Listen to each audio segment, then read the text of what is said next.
magandang araw po sa inyong lahat, sa aking mga kapwa streamer, sa aking mga kapwa vlogger. Pag-uusapan po natin ngayon kung paano po nila ako nahikayat na sumali sa online sabong o tinatawag na talpakan. So, bago po natin pag-usapan yan, nais ko po magpakilala sa inyo. Ako nga po pala si Jason Cabrera. Ako po ay isang streamer at isang vlogger. Ngayon po, usapan po natin kung paano po ako napasok sa online sabong o tinatawag na talpakan. Napakalaki po ng tulong at pagbabago na ibinigay sa akin ng talpakan. Nung una po, ayoko sila pansinin.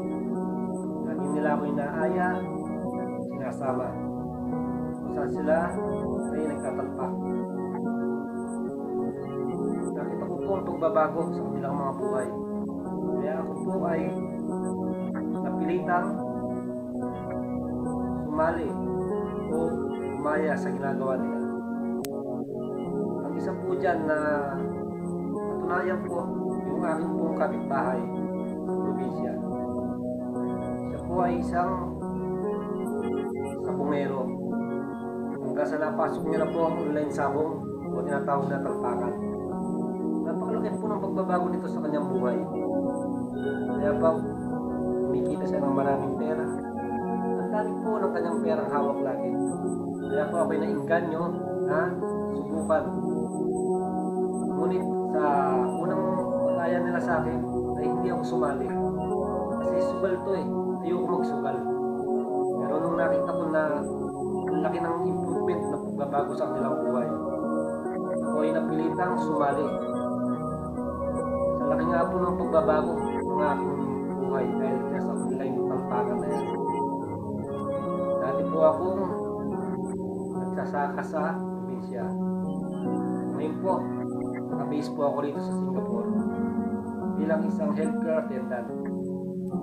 Yung po nga sinasahod, nilalaan ko na po sa talpakan. Ngayon din po, nag-stream din po ako sa Facebook stream. Nagpa-vlog din po ako at yung po mga kinikita ko dyan ay nilalaan ko po sa talpakan. Dahil po naingganya po nila ako kung paano po magtalpak. Laki po pala ng improvement na pagbabago sa buhay.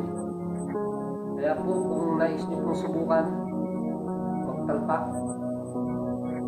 huwag nyo na pong subukan malaki. Dahil napakalaki po ng pagbabago. Kaya po nang ikukwento ko po sa inyo, yung isa pong kapitbahay namin sa probinsya, nung time na ako'y nasa Pilipinas pa, dati po siyang may bahay. Dahil po sa online sabong, wala na po siyang bahay.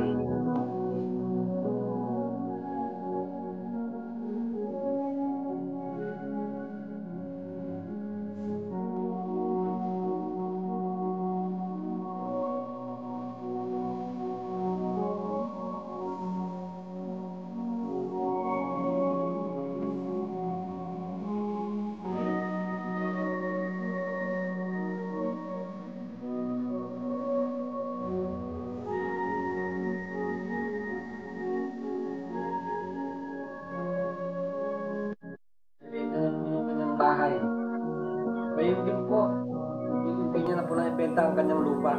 Sobrang laki po ng pagbabago. Yung poso niya po, dati po may poso siya sa kanyang bahay. Ngayon po wala na po. Nabunot na po. Pati yung tubo sa ilalim, naibenta na po.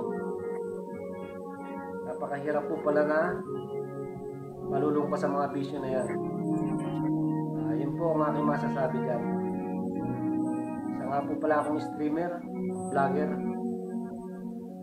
At dahil po sa online talpakan na yan, ako po ay nagbago ang buhay. Yung pong sinasahod ko sa aking YouTube channel at sa aking pag-stream ay napunta na po sa talpakan.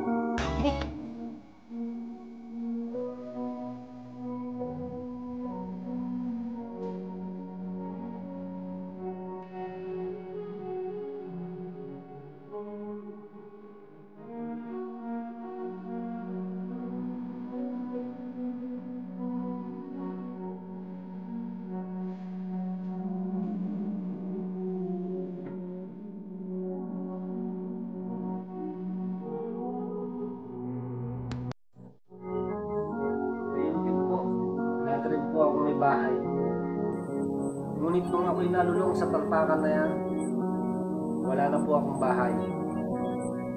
Dati rin po akong may kotse. Ngunit kung ako po'y nalulong dyan kay talpakan, ngayon po, bike na lang po ang aking ginagamit. Yun po ang mga pagbabago na naganap sa aking buhay. Ganun din po, dati rin po akong may lupa at sinasaka. Ngayon po, ako po ay nakikitanim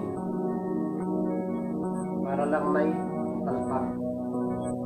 Kaya guys, mga kapatid, iwasan nyo na ang pagtatalpak dahil malaking ang pagbabago nito sa inyong buhay.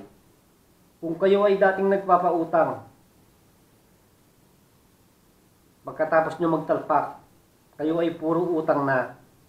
Kaya kapatid, kung nanonood ka ngayon, huwag mo nang balaking magtalpak. Kung hindi, sasalpak ang iyong buhay at walang pupuntahan. Maraming salamat sa inyong panonood.